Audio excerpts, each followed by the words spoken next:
మేము ఒకసారి వనభోజనాలంటూ తోటలు ఉండే చోట ఎల్లమ్మ దేవత ఉన్న వెంకాయ పల్లె దగ్గరికి వెళ్ళాం. అక్కడ ఏమి ఉంటుందిలే అని వెళ్తే గ్రామ దేవత అయిన ఎల్లమ్మ తల్లి ఉంది. ఆ తల్లి విగ్రహం చిన్నదే కానీ పెద్ద బొట్టుతో చూడచక్కని విగ్రహం.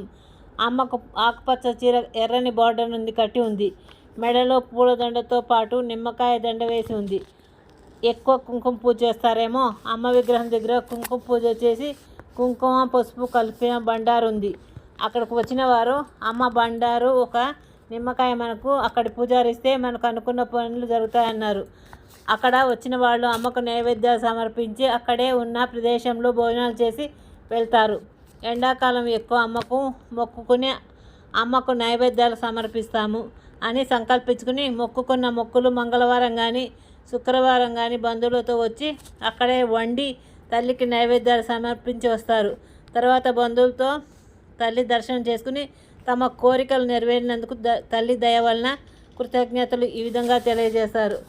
నేను వాళ్ళతో పాటు వచ్చిన దాన్ని ఆ తల్లి దగ్గర నా సమస్య చెప్పి దాని నుండి నాకు పరిష్కారం చూపమనగానే నా కంటి ముందు ఒక ముత్తైదువు మొహాన్ని పెద్ద బొట్టు పెట్టుకుని ఒక ఇత్తడి ప్లేట్లో కొంత కుంకుమ పెట్టుకుని వచ్చి, అమ్మ నువ్వు అనుకున్న కోరిక నెరవేరుతుంది, ఈ కుంకుమ పెట్టుకుని ₹1 కాయని దీనిలో వేయి అంది. తర్వాత ఇంటికి వచ్చేసా.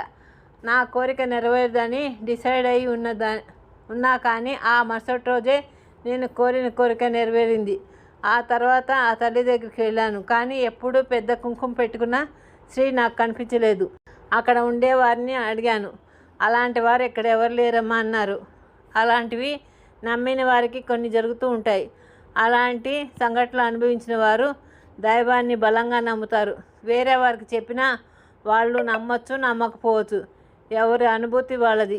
అలా ఉంటాయి దైవశక్తి మహిమలు. గుడ్ నైట్ పిల్లలు.